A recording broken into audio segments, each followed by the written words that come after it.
Hey, how you doing? Welcome to another time here. Good afternoon. Good afternoon. Welcome to another time on the book club. It's what we get to do Sunday afternoon. Been reading through the book. There's a sixth book in the series, The Good Life. Book that came up back in January this year by Robert Waldinger and Marc Schulz. It's our sixth book in our book club series, and we started this July, the first Sunday in July, and we're still on this. Bible will take us till mid next year, and before we go to our seventh book. So it's all about it's a summary of the study by Harvard School on human development. Looking at adult development and trying to find out what makes for the best adult development, what makes for a healthy, rewarding, quality, long, rewarding, satisfying with adult development. And what they came up with is that it all boils down to relationship, having the right types and quality of relationship will ensure that you develop and age gracefully. You're able to have both the width and the length of life. So what we're doing is pretty much the book is a compilation of the study, the results. And so what we're doing here is pretty much going through the book, seeing the study, looking at all the things they gathered, and pretty much trying to tap into the results, right? The good in the study, the result of the study, so that we can apply the same in our individual lives, so we can have a good life. No, we can have a good life. We can have a quality life. We can have the length, and the width of life, we can have long life, and not just have long life, but we have a quality long life. That's all we're trying to do. We're presently in chapter 4 of the book, and this is our fourth session in chapter 4. The title of chapter 4 is Social Fitness, which is the ability or the propensity of a person to be able to create and maintain relationship. The propensity of a person, or the quality of a person to be able to create and maintain relationship. That's what social fitness is. Just like parallel to physical fitness, mental fitness, just talking about our ability to maintain our own stand in our social universe, right? And that's what we're going to be talking about today. We're going to be talking about our social universe, right? Because that's where social fitness works in, is we being able to stand well in our social fitness. We're able to get the qualities, the blessing, of our social universe. All right, I'm going to bring up my slide like always, and we're going to go into this. So that's the book, and pretty much our schedule we'll look at every time. We're going to close out chapter 4 today. We're going to start with chapter 5 next Sunday, God willing, and we go on, from there. And chapter 5 is pretty much looking at attention to relationships, right? Pretty much we'll build from where we had, from chapter 4. Again, there's 4 times in chapter 4, and we're going to close it today. And really we're going to look at our social universe. Our social universe is pretty much, our environment, our social environment. Is comprised of all the people we get to interact with, on a social level, starting from our family, our friends, our colleagues, our associates, people we meet on social media, people we call on the phone, those we probably don't see for years, but at least for one reason or the other, we have a social interaction with. That makes up our social universe, and that, affects our life socially, and obviously socially, emotionally, psychologically, and otherwise, so the first thing to ask ourselves is, who is in my life, or who is in my social universe, and like, again, those are people that close friends, family, relations, colleagues, associates, people that you have one connection to the other. If you want someone like me that spends a lot of time on social media, everyone that has a connection to me one way or the other within my social universe, right? I'm on LinkedIn, I'm on Workplace, in the office, I'm on Facebook, Instagram Live, Instagram itself, and Twitter, X, and so that's my social universe, and for me, my social fitness is my ability to to use all of this, or not allow any of it to use me, right? To be able to use all of this in a way that is positive, beneficial, increases me, does not decrease me, right? That is a measure of my social fitness, my ability to create relationship in all of these different fronts, these different places, and also maintain the relationship, right? Obviously, there are some relationships that are not meant to be maintained, right? So we're talking about maintaining positive relationship, and we begin to look at this in a spatial 2D diagram. That's what we'll be looking at in this session here. We'll look at a 2x2 matrix and tell ourselves how each person in our social universe affects us, right? So pretty much the second question to answer after I identifying all the people in my social universe is to ask myself the character of the relationship, the quality and the frequency of the contact, right, of each of the person in my social universe. How often do I get to interact with them, and what is the quality of that contact? Do I get energized, elevated, or do I get drained? It's a parasitic relationship where it's a win-lose or lose-win, or it's a win-win, relationship. Does it fill my tank, or does it drain my tank? Is it one I look forward to and the other person looks forward to also, or one I dread? Does it make me a better person? Does it bring out the good in me, or does it bring out the stress in me? Example, we went through the election period, and you have so many people wanting you to be like them, and they're scared when you're not like them, and they're wanting to witchcraft you. I mean, those are not kind of relationship you want to spend your time with, right? So, but you need to understand the different people, your social universe, and the quality and the frequency of your contact with them, whether they're energizing you, depleting you, whether that contact is frequent, infrequent, right? So obviously in the office, you spend a lot of hours. So that probably talks about people that are frequent in the office. Then you then have to ask, does it add to you, or does it take away from you? And so once you do that, this is a diagnostic level that you then determine what to do with it. Obviously, if it's something that is not energizing you and you can do away with, you spend your time away from such, right? And if it's one that is energizing you and you need to probably make it more frequent, fine, you do that. But when you do this, put this in a 2x2 matrix, just helps you to understand where people fall in your social universe. Then you can talk about whether it's okay the way it is, or you could make some better. That's all. That's pretty much identifying, where you have from a social standpoint. So quickly look at things that elevate or are important to us from a relationship standpoint. First of all, is the fact that we're social animals, right? We're social creatures. God has created us to be people that need to interact with other people. We grow by interaction.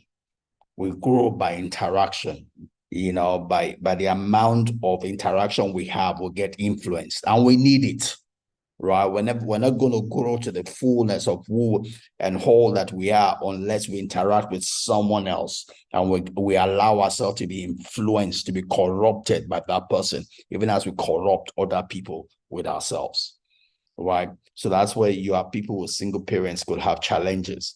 If you're a single parent, you see whatever sex the single parent is, and if the parent doesn't understand this, you end up making women of men or men of women, right? Because as social creatures, social animals, we're created to be influenced, even as we influence other people also. So in one way or the other, a boy needs a man to influence him. A girl needs a woman to influence her, right? Because the fullness of who we grow to become comes by the influence we get from those that are ahead of us, right? But positive or negative, right? It's now up to us to then decipher in those influence and pick the good and take away the evil part of it. But we're created to be influenced. We're created as social animals. Our joy, our fullness comes from interaction with other people, right? As social animals, when every organism, right, is for the essence of every organism is not within that organism, it's outside of that organism, right? The essence of every human being is outside of that human being, right? Everything that takes place on your inside, right? Whether it be physical, social, spiritual, mental, psychological, is to prepare you for engagement with someone else, right? Is to prepare you to engage positively with someone else. The test of whether the job has been done on the inside of you or not comes when you engage with someone else. That interaction tells about your maturity, right? Whether you are emotionally matured or not, physically matured or not, mentally matured or not, that is tested when you engage someone else. That's what we talk about for you to be ready for marriage. It's to be emotionally matured, because that emotion will affect your interaction with someone else. Your social interaction with someone else is affected by your emotional maturity. That maturity takes place on the inside of you, but it's tested when you engage someone else, right? You're not going to engage someone else on your own. You're going to engage someone else other than yourself. And that is when your maturity is tested. Your maturity takes place on the inside of you, but it's tested when you engage with someone else, right? So, life is meant to be give and take, right? That's what we do when we interact with one another. We give, we receive. We give, we receive. We're social animals. We're created to be like that. We will not be complete when we don't, right? And we talked about loneliness, last week. Loneliness is the hunger, is a symptom that comes to us when we're not having the right amount and quality of social interaction with someone else, right? So, and that is archaic to our being, that destroys everything within us, physically, mentally, spiritually, because we're created to interact. And when we don't, that results in loneliness, right? All right. So some things that support our social universe, or the things we get or help us, in being socially fit, or the things we get from our social universe, right, include safety and security, right? When I relate with someone, or if my interaction is such that gives me safety and security, right, then it's something that energizes me. It's something that increases me, right? If I am in a place where people give me that sense of oneness, that sense of belonging, right, it fills my tank, right? So that is what you want from your social universe. You want a place where you feel safe, you feel secure, you can be yourself. You don't have to be someone else. In general terms, we'll call that your tribe, right? When you are with your tribe, you can be yourself. You can be free. You don't have to be too cautious trying to do a make-believe life. You can be yourself and you'll be accepted. And that's what you want. You're looking for such a place. That's what fills you up, right? That's an energizing relationship, right? You're also looking for a place to learn and grow. Like I said earlier on, we're created to be influenced. And you want things that will influence you in the direction, in the line that you want to go. Things that will push you in the path that you want to go. Things that will push you in the path of your purpose, right? That will bring out the better part of you, that will make you a better person. If that'll make you a more matured person, that will cause that the better version of you come out of you, right? That will grow the person that you are. That's the kind of relationship or social interactions that feed you up, energize you, and that's what you want. That's your desire. That's what you want more of, right? Not the ones that don't, right? So the other thing we get from our social universe also is emotional closeness and confiding, right? You're looking for people that you just feel close to. You feel a sense of what they call it, camaraderie. You feel a sense of friendship. You feel a sense of this person jives with me, and this person, I can tell my secret, and this person will understand and keep it secret, and it's a place where you can be open and honest, that fills you up. That's what you're looking for in a relationship. You're looking for a place of affirmation and shared experience, where something that says that you are okay who you are, not someone that's trying to make you something else.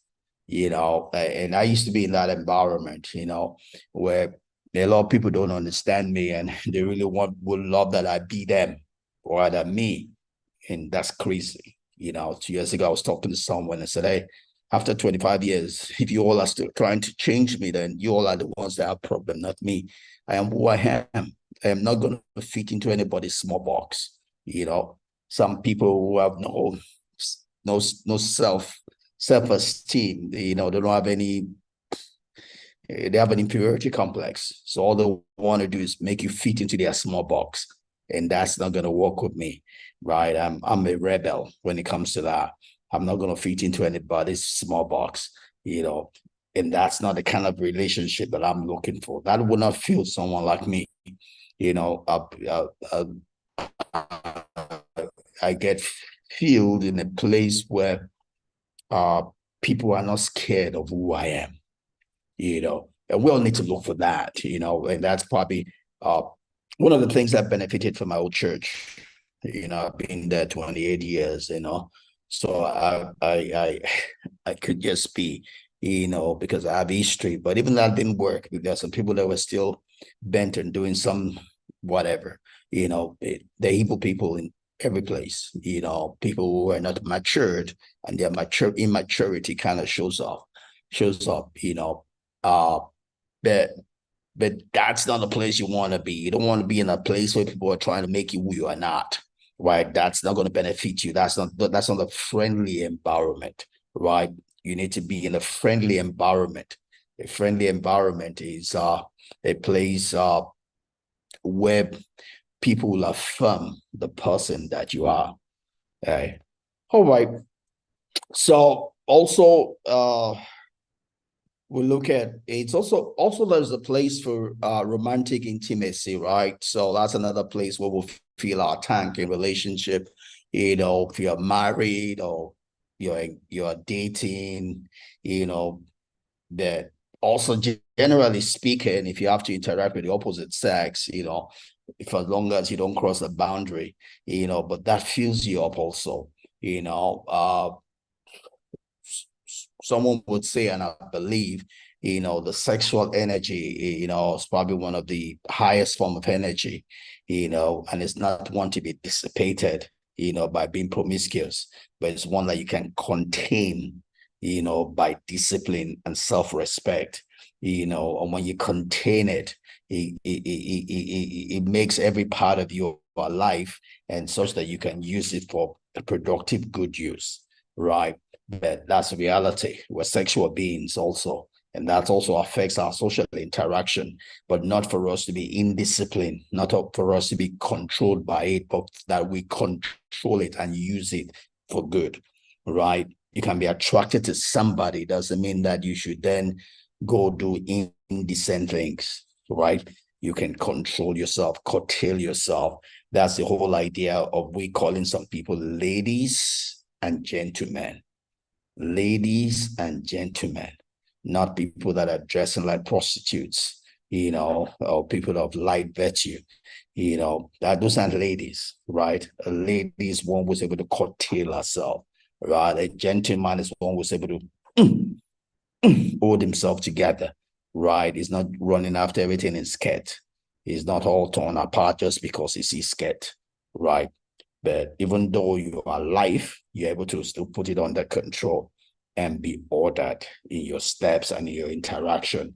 You're able to respect the woman that you're interacting with, and you don't be enslaved by your emotions, right? But in a marriage situation, there are also its own boundary, right? But that having people in your life, that you are emotionally connected with, also fills your tank, right? That's also important. Also, generally, people that can help us with information, contact, I needed to get my transcript from Unilag, and the online version is not working for me. I know someone would know someone. I can make a call, get things done, that cannot be done ordinarily. Instead of me having to go all the way to the school, I can get it done. Need a transcript from my first degree, have my friends who are lecturers. I can just sit down in my home and get it done. That helps you. That fills your tank. I need to go to my farm. I have a friend who doesn't mind, driving with me down. That fills your tank. So you need people like that in your life, right? You need people that also are fun people. When it's time to have fun, maybe to exercise, to jog, to play. People also that maybe for relaxation. The other day went to the movie to go and watch a movie. But all of those are different areas, different ways in which we have social interaction in our social universe. And these are the things that fill us up. These are the things we should gravitate towards. Obviously, all of these have negative side to them, but we're looking for the positive sides to them. And that's how we become better persons, and get the blessing of relationship, right? So, so I'm going to close here. We're looking at different ways in which we can improve, our social interactions. I mean, these are things with desire, but one way we can, move, from make better our social interaction in our social universe, uh, different ways put in the book. One of it says the power of generosity, right? And when you talk about generosity, it's pretty much a place where we'll say the scriptures would say that he that wants friends must show himself friendly. It's a universal law of giving and receiving. Everything you want in your social universe, you have to give it first of all, right? That's the way you sow to guarantee what you receive. You don't make friends by praying about it. You don't make friends by going to beg everybody to be your friend. You don't make friends by fasting and praying, right? You make friends by being a friend, right? Being a friend, stepping out of your comfort zone to be a friend, right? And you don't have to rush it because you can overload people. Just be a friend. Be nice to somebody, right? That's the way you do it. Be nice in small increments. Don't overload it. If you overload it, people will run away from you because we're every real person, there's only so much they can take of your niceness. If you overdo it, people will run away from you, but if you do it in small increments, right, you can make friends easily, and that's one of the things we talk about, in making changes. It's easier to make changes when you do it in small increments, right? We'll call it, what's the word for it? It's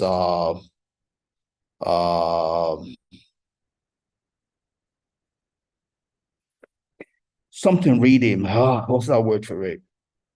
All right, it's not coming to me right now. If it does, I'll let you know. But but that's the best way to do any changes. You do it in small increments, because if you do big increments, your subconsciousness will riot, because we're not used to this. We've not been doing this before. The way to trick your subconsciousness and also trick the consciousness of the person you're trying to interact with is to do it in little incremental steps, right? So that the person can get adjusted to it. The person's consciousness and unconsciousness can get adjusted to it, right? So yeah, if you want friends, you need to be a friend, but be a friend in little increments. Don't overdo it, because you might drive people away in doing that, but you gotta sow what you want back. If you want people that are going to be friends, and friends in different areas, we've highlighted different areas of interaction, whether it's in terms of getting information, relaxation, having fun, helping you in one form or the other. Just be that for somebody, right? When you be that for somebody, it will come back to you, right? The law of the universe is that when you give, you shall be given, right? It might not come immediately, but once you put that seed in the ground, you will get a harvest, right? But have patience for when that harvest will come. Don't rush it. Again, the way you sow is small increment. Then you gotta have patience, for to get the returns. But that is generosity. That's one of the ways in which you're going to improve your social interaction and get your social fitness in your social universe, right? Give that which you expect back, right? And the other part of it is also being willing to do things you're not comfortable with, things you don't normally do. I remember this years ago. Again, I say all the time that I grew up as a shy person. Nobody believes that today, Said it to one of my bros the other day and said, no, it's not possible. You can be. Because she sees me today and she can't just put the two together. But I wasn't born this way. I've not always been this way. Someone is going to be looking in front of the camera and spending this time with you, sharing the way I'm sharing with you. I wasn't born this way. This is not the way I was born. I wasn't like this years ago, right? And I started doing all of this YouTube stuff 2021. So barely 2 years ago. I'm in my third year doing it. Right, February 2021, I started doing this. I'm much better than when I started. But this is not my comfort zone. I am a private person. I'm not one that's a public person who's gonna come and be doing all of this. But today I look like a public person because I've learned the skill of doing it. But I've learned it by doing it. And I'm getting better every day, right? I'm getting better every day. I remember years ago at my job, we need to give reports, and it was a big step change for me. And I just come and it was like a heart of body experience, just reading things out, not coordinated. I wasn't in the moment like I am here right now. I'm in a moment. I'm looking at you straight in the face, looking straight into the camera, and I'm talking. This wasn't me. But you see, I've become this by practice, because I do this and do this over and over again. I've become this by practice, right? And that's one of the things you can do. There's something that's holding you back, from better social interaction. Begin to take small baby step, incremental steps in that direction, away from where you used to be to where you need to be. Don't take big steps because you can hurt yourself, right? But take small steps. Take baby steps towards where you want to be, right? Take baby steps towards where you want to be, and you'll be surprised where you'll get to. You'll just be like me, right? And better than me, right? So that's one way you can help, become better. You can be become more fit socially and increase what you get from your social universe, right? Another way you can get better in your social universe is what we call radical curiosity, or practicing radical curiosity. Reason why most people don't have friends is because they are too focused on themselves. They're too focused on what they want to get. But that's counter to the way to make friendship, because everybody's selfish. People will gravitate towards you if you are interested in them, not in yourself. If all I come here to do is tell you about me, you'll probably be turned off, right? But if I'm here telling you things that can help you make your life better, you'll probably be attracted. If I can tell you something that kind of fits with who you are, kind of fits where you are, you'll probably be interested or attract you, right? If we can just be curious about other people, be interested in their life, be interested in what is going on in their life, rather than telling everybody what's going on in your life, you will have more friends, right? People, you don't have to tell everybody, oh, I'm having problems. Oh, I'm sad. Oh, this is what's going into my life. Great. You will get your time to do that. But first, ask them what's going on in their own life. Be interested in what is going on in their life. They want to share to someone. If you can be interested and spend time to hear from them, they will give you time for you to speak yours also. And therefore, you will have interaction. You have what we call social intercourse. Social intercourse takes place before you can receive, right? So, yeah. So it's been into, and it's the third habit of Stephen Covey's 7 Habits of Highly Effective People says, seek first to understand before you seek to be understood. Seek first to understand where that person is. Seek first to meet that person where that person is before you bring that person to where you are. That is what it takes to make friends. You have to appreciate where the other person is before you expect and them to understand where you are, right? So that helps also you getting better in your social fitness, right? And the other way thing that we do is if we communicate our understanding back to the person. So it's one thing to listen to somebody, it's another thing to feedback what you are hearing to that person. It's because that person needs to get that feeling that you are hearing him or her, right? To hear someone is to see that person, right? When someone is trying to communicate, they are trying to be seen. It helps if you can show them or let them know that you are seeing them, you are understanding what they are saying. So that's what you get when you feedback what you are hearing to them. When you do that, you give them a sense that you are seeing them. You give them a sense that they are visible, and when they are visible, they want to be with you. It becomes a social environment where they want to be. Therefore, they would almost like serve you because you have created a place for them. So it becomes a place that they want to be. Therefore, it creates a place where you can be. But first, they have to know that you are seeing them. And that's what happens when you feedback to people what you understand of what they are telling you or what they are saying, right? And lastly, it's a place where we can do a regular checkup on our relationships, right? About relationships, you can check on and do something about the ones you want to improve. Do something about the ones you want to let go, But be sure that you are not taking for granted the important ones, because if you don't feed them, they will not grow. If a relationship is important to you, feeds you, and you're not taking good care of it, it might not be there for you when you need it.